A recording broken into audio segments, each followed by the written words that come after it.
দেশের ক্রীড়াঙ্গনে এই মুহূর্তে সবচেয়ে বড় প্রশ্ন, সাকিব আল হাসান কি 12 তারিখের পর দেশের মাটিতে পা রাখবেন? হ্যাঁ, কথা এরকমই ছিল। 12 তারিখ পর্যন্ত এনওসি নেওয়া ছিল। 12 তারিখের পর পাকিস্তান সফরের ঠিক আগ মুহূর্তে 5 দিন উনি বাংলাদেশ জাতীয় দলের ক্রিকেটারদের সঙ্গে অনুশীলন করে তারপরে পাকিস্তান সফরে যেতেন। কিন্তু তখনকার যে পরিবেশ এবং এখনকার যে পরিস্থিতি সম্পূর্ণ ভিন্ন এবং সম্পূর্ণ আলাদা। সাকিব আল হাসান তারপরও যদি আসতে চান তাহলে বিমানবন্দরে কি ঘটতে পারে আমরা সবাই অনুমান করতে পারি। নাও ঘটতে পারে, কিন্তু কি ঘটতে পারে সেটা কিন্তু আমরা অনুমান করতেছি। কারণ এই মুহূর্তে ক্রীড়াঙ্গনের সবচেয়ে আলোচিত এবং ঘৃণিত ব্যক্তি হলো সাকিব আল হাসান। কেন মানুষ তাকে এত বেশি ঘৃণা করে, কেন তার প্রতি এত আক্রোশ? এটা কি শুধু আওয়ামী লীগের রাজনীতির সঙ্গে জড়িত হওয়ার কারণে, না অন্য কোনো কারণ আছে?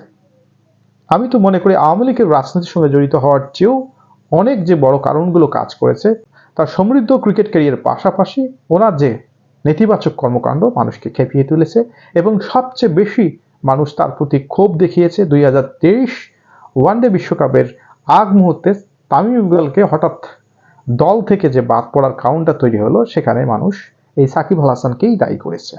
তখন সবচেয়ে বেশি ক্ষোভের সৃষ্টি হয়েছে সাকিব আল হাসানের বিরুদ্ধে এবং সেটা আরো বেড়ে গিয়েছে যখন উনি রাজনীতিতে যুক্ত হলেন। এখনকার পরিস্থিতি সবারই জানা।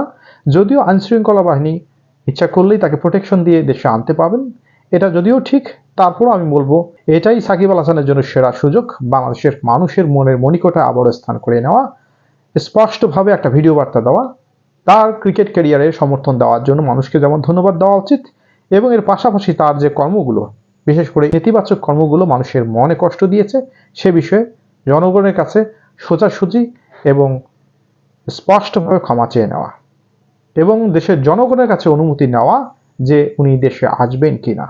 তারপর পরিস্থিতি যদি ইতিবাচক তৈরি হয়, আমার মনে হয় এভাবেই সাকিব আল হাসানের দেশে ফেরত আসাটা উচিত হবে এবং এটাই সবচেয়ে সর্বশ্রেষ্ঠ পন্থা হবে। সাকিব আল হাসান, এটা আমরা সবাই জানি, বাংলাদেশের ক্রিকেট ইতিহাসের সেরা ক্রিকেটার, সবচেয়ে বেশি অবদান সাকিব আল হাসানের এবং সবচেয়ে বেশি দর্শকও সাকিব আল হাসানের। কিন্তু সবচেয়ে ঘৃণিত যে ব্যক্তিটি হয়েছে বাংলাদেশের ক্রীড়াঙ্গনে, এই সাকিব আল হাসানই। সুতরাং সাকিব আল হাসানের এই সুযোগটা নেওয়া উচিত, যেহেতু তার 15 বছর 16 বছরের অবদান, মানুষ তাকে কখনোই ভুলে থাকতে পাবে না। সাময়িক মানুষের ঘৃণা তৈরি হয়েছে, এই ঘৃণাবোধটা ভালোবাসায় পরিণত করতে সাকিব আল হাসানই পারেন।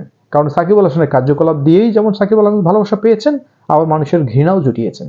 সুযোগটা কাজে লাগানো উচিত এবং স্পষ্টভাবে জনগণের কাছে ক্ষমা চাওয়া উচিত। পরিস্থিতি কি রকম হবে এটা নির্ভর করতেছে সাকিব আল হাসানের প্রতি। ভালোবাসা আমরা একদিন না একদিন তাকে দিয়েছিলাম, ঘৃণা করতেছি, আবার তাকে আমরা ভালোবাসতেও পারি। ক্রিকেট আমাদের রক্তে রয়েছে এবং যারা ক্রিকেটকে ভালোবাসেন, সাকিব আল হাসানকে এড়ানোর কোনো উপায় নেই।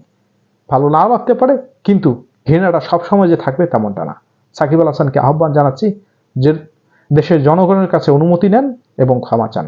বাংলাদেশের মানুষ ক্ষমা আপনাকে করবেই, এটা আমি আশা করি। সেই সঙ্গে আমার চ্যানেলটিকে সাবস্ক্রাইব করার জন্য অনুরোধ করতেছি। ধন্যবাদ সবাইকে।